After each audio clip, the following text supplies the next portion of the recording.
Welcome back everybody. As you can see, it's Wednesday.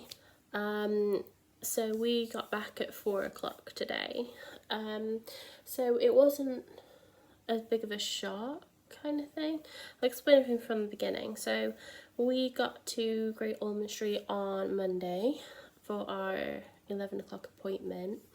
So it's going to be like a whole day thing. It was like a pre-assessment. So we got there a bit early. So we got there at 11. I think the appointment was 11:30. We got there early.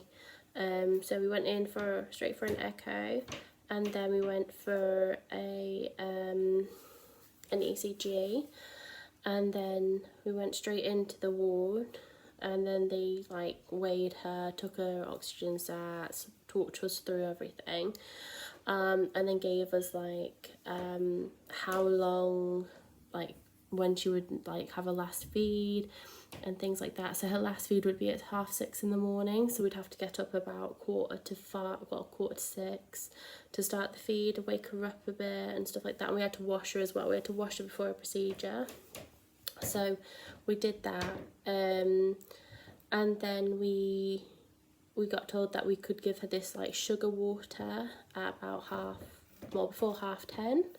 So we got told that children could either like that or not like that. So we had to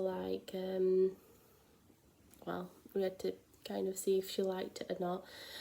But that would also give her a boost because it has some carbohydrates in it and stuff like that. So we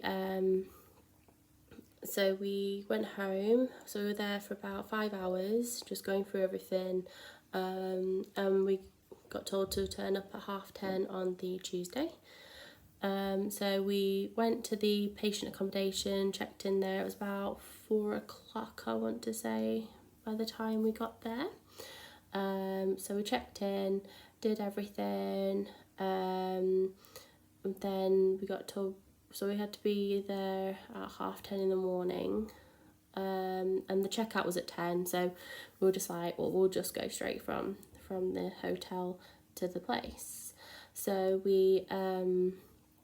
so the place was nice, well, as nice as it can be. I mean, it's free, so I can't really say anything. You pay £20 deposit and they give you a remote for the TV and the key card. So obviously if you lose them, they take your deposit for a replacement.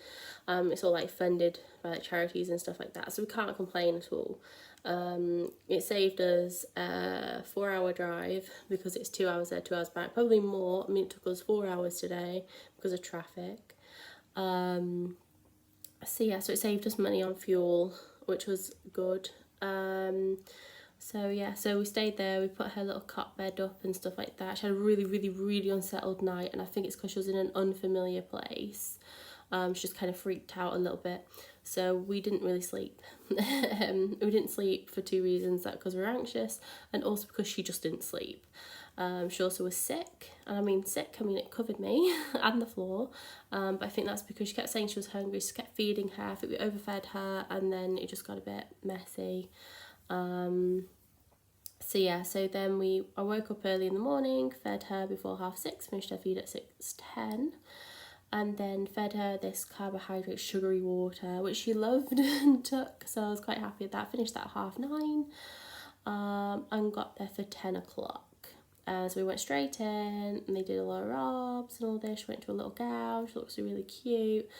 And then we got told she'd be first in at 1:30, and then somebody took over the time, so we ended up at 2:30.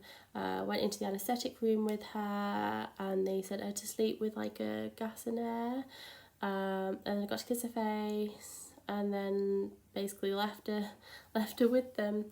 It was really heartbreaking actually, just seeing her go to sleep. I had a little tear in my eye when I saw her being put to sleep, because it's not nice seeing it, and leaving her there and looking really vulnerable and stuff like that. So the surgery took 1.5 hours. We went around London trying to take our mind off it. So we went to find some clothes because Rosie had thrown up all over me the night before and I hadn't taken any. We were told also on the day that we would be staying in no matter what, just because she was a premature baby and she was still on breathing support. She's still on oxygen at home. They were just wanted to keep her in because there was another baby in there that had some trouble with apnea after the surgery and stuff like that, and they just wanted to make sure that didn't happen to her. So we got told no matter what, even if she recovered really well, we'd be staying in overnight. So we went around London, found some clothes to replace the ones that had been thrown up on the night before, got some food, and then my husband got a call saying he got accommodation. I could sleep next to my daughter because one parent's allowed to sleep next to their child, but they don't accommodate the other parent unless they're in like the NICU. And then they've got priority. So my husband had to kind of apply for accommodation, but the ward were really nice, and they were like, if you can't get it, there's like emergency accommodation we can sort out and stuff like that. But he did, luckily managed to get some.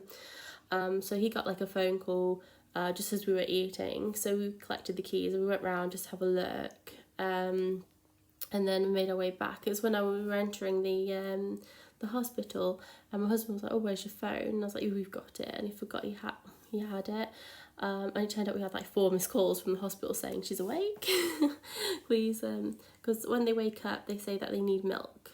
Because obviously she's starving, and to calm them down as well and to make them feel better, you feed them straight away. Even though they might be sick because of the anaesthetic, you immediately give them a milk feed.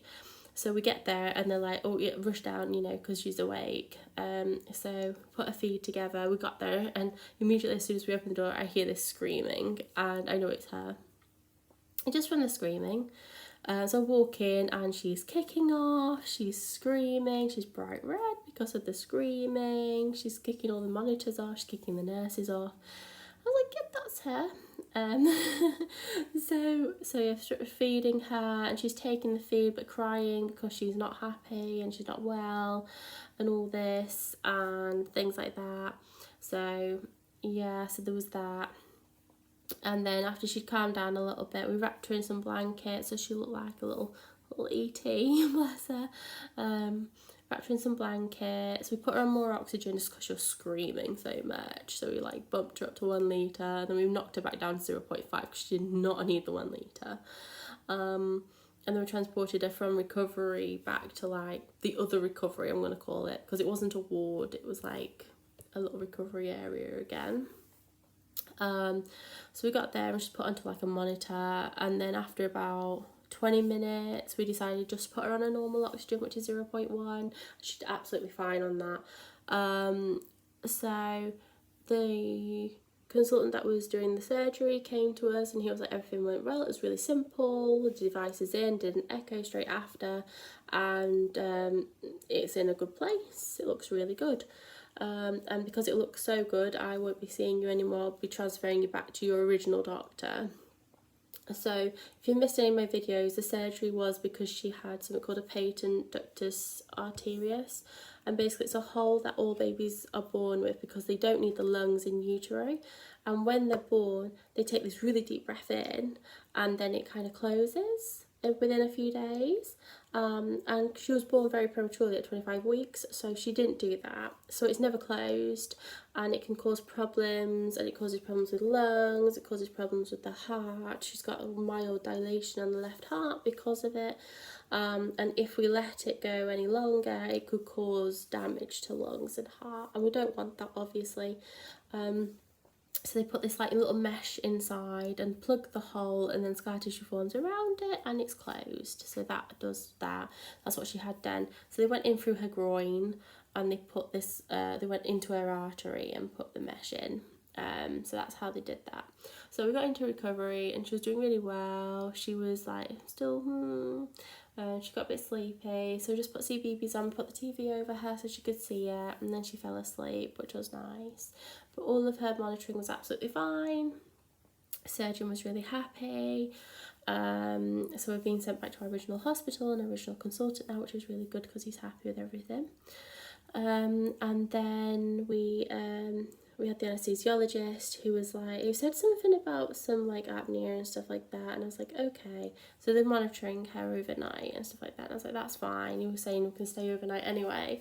So but obviously I was now really worried because it would be me staying in the room with her, and obviously the monitor's on her continuously. So I was like, oh, what am I gonna do, All these memories of like the NICU coming flooding back. So anyway, so we transfer up to the ward. It's not the cardiac ward, it's like another ward because the cardiac ward was full. So we got put into another ward, and they were still on about this, like, they thought that one of the nurses were like, well, we think she has sleep apnea. And I was like, well, that's the first I've heard of it. She's 9 months old. No one's ever told me she has sleep apnea. She doesn't snore, she wakes up very happy. Like in the morning, she'll wake up and greet me with a lovely smile. Nothing that would suggest she had it, you know, and she's had sleep studies in the past and she's aced them. So we don't know. So I got very confused. So she was like, oh, you know, so we need to hook her up to the monitors, and if she has like profound desats and stuff like that, then we'll need to do another sleep study, and then, you know, she might just need to be on oxygen for a longer time and all this. And I'm like, well, where's this coming from? And I asked the doctor about it. And he was like, I've never heard of that, don't know about that, it's not in the notes.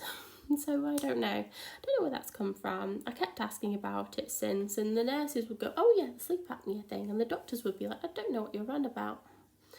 So I don't know. She had a little complication from the surgery in that she had a hematoma in her leg. It's like a collection of blood where the artery was. So she had a bit of a bruise there. It was quite it's a bit black and blue at the moment. Not much, just a bit round the vein itself. It doesn't bother her. She's kicking her legs. She is moving with her legs. You know, she's shuffling herself backwards. She's rolling around. She is happy. Not causing her any pain. We're still giving her Calpol just to make sure, but she is not showing any signs of pain at all. Even when they were pressing on it, she wasn't in pain. So that's good. So they were a little concerned about it because they thought it was still bleeding, but she had some really good pulses in her legs. Her legs were the same colour, the same warmth, so there's nothing wrong with her leg. It wasn't causing any issues. So they also just wanted to keep checking on that, making sure there was a lot of bleeding going on and stuff like that, and they didn't have to put more pressure on, and it did. So they reassessed her at 10, 11 o'clock last night, and he said, actually, I think she's out of the danger zone now because it feels a lot better. I checked again this morning and it's fine. We just got told that she, you know, if she bleeds, then put pressure on, and if it doesn't stop, go to A&E. But we haven't had that, thankfully, and hopefully we won't. It looks pretty healed, to be honest. I mean, they are literally just pinpricks. When you look, they are tiny, tiny, tiny incisions. They are literally pinpricks. And they look healed to me. I haven't touched them because I don't want to give her an infection, but I've looked and they look healed. So I'm not too concerned about it. The black and blue little bit hasn't got any bigger, not significantly anyway. So they said that'll get bigger over time, but it'll be a different colour, and, you know, she's gonna have a big bruise. Which we kind of expected anyway, because, you know, going into an artery. So I'm there panicking all night last night. I'm on my own with her, panicking about this apnea, thinking, oh no, she's going to set the things off. What am I going to do if she stops breathing? You know, so anyway, so I wake up all the time last night. She set the alarm off once, and I went over, and her sats were at 97. I was like, well, that's fine. But her heart rate was in the 80s, and I was like, what is that? And normally I'm used to that in the NICU. Her heart rate would drop if her sats dropped. You know, she stopped breathing. But I looked at her and she was breathing. and you know, and her sats were fine. It was just her heart rate dropping. So that concerned me just a little bit. She just had heart surgery, obviously. The nurses weren't very helpful. She was like, oh, if she does it again, I'll tell somebody. I was like, that's helpful. So yeah, so that happened once the whole night, and she was absolutely fine. No other alarms, nothing. Woke up at 7:30 this morning, bright as a bunny, very happy, smiley, kicking away, cooing, screaming, literally everything she normally does. I would actually say a little bit more active than normal, like happily active. So she'd have really, really active periods and then she'd sleep. I think she's still sleeping off the general anaesthetic, but she's drinking like a trooper. She's drinking, she's weeing, she's pooping. So everything she should be doing, she's doing. The doctors came around, said, oh, she's clinically well, really well. She looks great. Her echo looks great. She had another echo today just to make sure it was still in place, and everything looks really good. So she'll have another echo on the 8th of October with our normal consultant, just to make sure everything's okay. So that will happen then. But yeah, she looks really well. And I asked her about the 80 heart rate, and they said, to be honest, totally expected. They said 80, I wouldn't bat an eyelid at. She said it was only 80. She said if it was lower than that, then I might say something. But she said 80 is absolutely normal, especially when she's deep sleeping, and she was. So yeah, so she's gone through it really, really well. She's been such a trooper. And she's asleep now, and I think like she's had 2 naps today, and one was in the car, to be honest. She always goes to sleep in the car, but she woke up and she's been playing on a playing mat. She's been happily kicking, happily talking, so I think she's okay. So I put her in her own room just because I've already had a full night with her and she's been absolutely fine with no issues, so I'm not expecting any issues. I'm just going to set an alarm and go check on her. It should be fine. Food wise, I've not been dieting. I'm being totally honest, not actually counting it either. So it's not on my Fitness Pal. I've not been wearing my Fitbit, so it's no Fitbit data. So these last 3 days, I've not been dieting. I'm just going to be honest. I'm going to tell you exactly what I've had to. So I've had some stomach trouble. So I've been running to the toilet a lot. I know, not the nicest thing to say, but nerves get to me. Nerves always mess my stomach up. So Monday, we got there. I bought a pasta pot from Tesco, you know, like the meal deal ones, the tomato and cheese, and some fridge raiders, and a bottle of Pepsi. I know, full fat Pepsi, it's awful, I know, but I needed something, just to get me through the day. So I ate the fridge raiders and drank the Pepsi. Forgot about the pasta. I just didn't have time for the pasta. It was just such a full-on day. I got there and didn't have chance to eat. So, and then, this is going to sound really bad, but in the evening we ordered Pizza Hut. We walked there, we got it and came back, but we had like, there was a deal on for like 2 large pizzas, 2 sides and 2 mains, and a bottle of drink for like 30 quid. So we're like, yeah, okay. So I ate my sweet, which was a cookie and ice cream. I ate my side, which was 4 slices, you know, the actual slices of garlic bread. And I had 2 slices of my pizza, which was pepperoni. And then I didn't eat any more. So I wasn't hungry, and I felt ill, and yes. So yeah, and then yesterday, we went in, what did I have? We went to Greg's.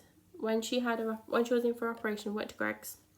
I got a chicken mayonnaise sandwich, not a baton, but one of the bars, and a sausage roll, because you can't go to Greg's and not have a sausage roll. So yeah, a sausage roll, and then went to Costa Coffee because I really needed a coffee, and got a mocha coffee with no sugar. So that was, and then in the evening I sent my husband to McDonald's, got a McFlurry, a dairy milk McFlurry, had some large fries, was going to eat the double cheeseburger, but then looked at the double cheeseburger and all the bottom was burnt, so I didn't eat the double cheeseburger. I should have sent it back, but I didn't. So yeah, so that was that. And then today, I got a mocha, put 2 sugars in it. That was basically my breakfast and lunch. It sounds awful, but it was. And then I came home, and then I had half a pizza with my husband, so we shared it, and a few chips on the side, and that's what I've had today. So tomorrow, restarting the diet, calorie counting again, everything. It's just been that I've just not been in the right frame of mind these last 3 days, especially with the stress and everything, but now that everything's over, I'm going to get back on track. Saturday's a bit difficult because of the wedding, so that again I won't be counting, because I can't count that wedding meal. I can't choose the wedding meal. It's just going to be what it is. But I'm going to have like diet drinks. If I have a drink, it's going to be diet. So I'm going to do that. But yeah, I'm still going to weigh myself on Monday, see what's happening. I'm going to try and be as sensible as I can, make up for some things, go on a few walks and see what's happening. But yeah, I thought I'd keep you all updated. So we're all at home now. We got home at 4 o'clock. It took us like 4 hours to get home today. It wasn't even rush hour. It was just ridiculous. I hate driving in London. It's just, everything's bad about it. Unless you live in London. I live in the middle of nowhere, and driving in London is awful for me. I think you've got to be used to it, to be honest. You've got to learn in London, I think, to be able to drive in London. It's just awful. I can't do it. I'm not the most confident driver anyway, but I just wouldn't do it. My husband drove and he hated it too. We're both country people. We don't deal with it very well. But yeah, so thank you for watching. I will hopefully upload tomorrow. My weekend's a little bit scattered. Friday might not happen, Saturday might not happen, so after tomorrow, my next upload, we're looking possibly on Sunday or Monday, depending, because my parents are coming and they're staying. So it makes things a little bit difficult for my schedule, but we shall see. It might be a Saturday actually, because I am staying in the hotel on Saturday, so it might be that I can film in my hotel if my husband just nips out. Or it can be part of it. That'll be fun. Yeah, so thank you for watching. Please subscribe if you wish to follow me and my diet that will start again soon. Please like this video. If you have any questions, anything at all you want to ask me, please comment down below and I'll try my best to answer you in video form or in message form, seeing where I'm at. So thank you for watching. Hope to see you again soon.